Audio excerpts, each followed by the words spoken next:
بسم اللہ الرحمن الرحیم۔ شروع اللہ تبارک و تعالیٰ کے نام سے جو بڑا مہربان اور نہایت رحم فرمانے والا ہے۔ پیارے اسلامی بھائیوں، اللہ تبارک و تعالیٰ نے زمین و آسمان بنانے سے پہلے فرشتوں کو پیدا فرمایا اور جنات کو آگ کے شعلے سے پیدا کیا۔ ان کے بعد انسان کو پیدا کیا۔ انسانوں میں سب سے پہلے بشر حضرت آدم علیہ السلام ہے اور سب سے پہلے رسول بھی حضرت آدم علیہ السلام ہے۔ آج کی ہماری ویڈیو حضرت اسرائیل اور مٹی کا واقعہ اور کیسے حضرت اسرائیل کو ملک الموت کا نام ملا۔ چلیے ہم اپنی ویڈیو کو سٹارٹ کرتے ہیں۔ آپ سے گزارش ہے ہماری ویڈیو کو لاسٹ تک دیکھیں۔ پیارے اسلامی بھائیوں، اللہ تبارک و تعالیٰ نے حضرت آدم علیہ السلام کو بغیر ماں باپ کے مٹی سے پیدا فرمایا۔ آپ کی پیدائش کا واقعہ، اللہ پاک نے حضرت جبرائیل علیہ السلام کو حکم ارشاد فرمایا کہ زمین سے ایک مٹھی مٹی اٹھا کر لاؤ۔ حضرت جبرائیل علیہ السلام نے زمین سے مٹی اٹھانی چاہی تو زمین نے اس کا سبب پوچھا۔ آپ نے سارا واقعہ بیان کیا۔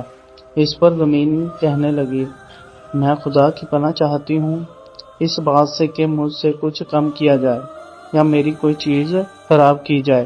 حضرت جبرائیل علیہ السلام مٹی لیے بغیر واپس لوٹ آئے اور عرض کی، اے میرے رب، زمین نے تیری پناہ مانگی تو میں تیرے نام پاک اور تیری عزت کا ادب کرتے ہوئے واپس آ گیا اور اسے پناہ دے دی۔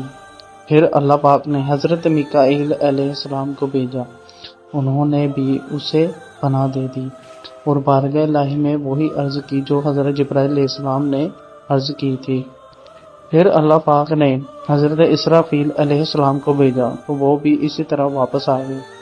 پھر حضرت اسرائیل علیہ السلام کو بھیجا۔ جب زمین نے ان سے پناہ مانگی تو انہوں نے فرمایا، میں اس بات سے اللہ کی پناہ مانگتا ہوں کہ اس کے حکم پر عمل کیے بغیر واپس چلا جاؤں۔ چنانچہ انہوں نے زمین سے مٹی لے لی تو اللہ پاک نے روح قبض کرنے کا کام بھی انہی کے ذمہ لگایا۔ اس طرح سے حضرت اسرائیل علیہ السلام کو ملک الموت یعنی موت کا فرشتہ رکھا گیا۔ حضرت آدم علیہ السلام کو آدم کیوں کہتے ہیں؟ بے شک اللہ پاک نے آدم کو جمعے کے دن عصر کے بعد پیدا فرمایا اور آپ کو آدم الارض یعنی ظاہری زمین کی ایک مٹھی مٹی سے پیدا فرمایا، اس لیے آپ کو آدم کہتے ہیں۔ حضرت آدم علیہ السلام تمام انسانوں کے والد ہے، اس لیے آپ کی ایک کنیت ابو البشر یعنی تمام انسانوں کے والد ہے۔ آپ علیہ السلام کی ایک کنیت ابو محمد بھی ہے اور جنت میں بھی یہی کنیت آپ کی ہوگی، جیسا کہ حدیث پاک میں ہے کہ جنت میں کسی کی کنیت نہیں ہوگی سوائے حضرت آدم علیہ السلام کے، اور آپ کی عزت و تعظیم کے لیے جنت میں کنیت ابو محمد ہوگی۔ ایک روایت میں یہ بھی ہے کہ اللہ پاک نے حضرت آدم علیہ السلام کو پیدا فرمانے کا ارادہ کیا تو زمین سے فرمایا، میں تجھ سے ایک مخلوق پیدا فرمانے لگا ہوں، تو جس نے میری فرما برداری کی اسے میں جنت میں داخل کروں گا اور جس نے میری نافرمانی کی اسے میں جہنم میں ڈال دوں گا۔ تو زمین نے عرض کیا، اے میرے رب، کیا تو مجھ سے ایسی مخلوق کو پیدا فرمائے گا جو جہنم میں جائے گی؟ تو اللہ پاک نے ارشاد فرمایا، ہاں۔ اس پر زمین اس قدر روئی کہ چشمے جاری ہو گئے اور یہ قیامت تک جاری رہے گے۔ اس طرح سے زمین پر چشمے جاری ہوئے۔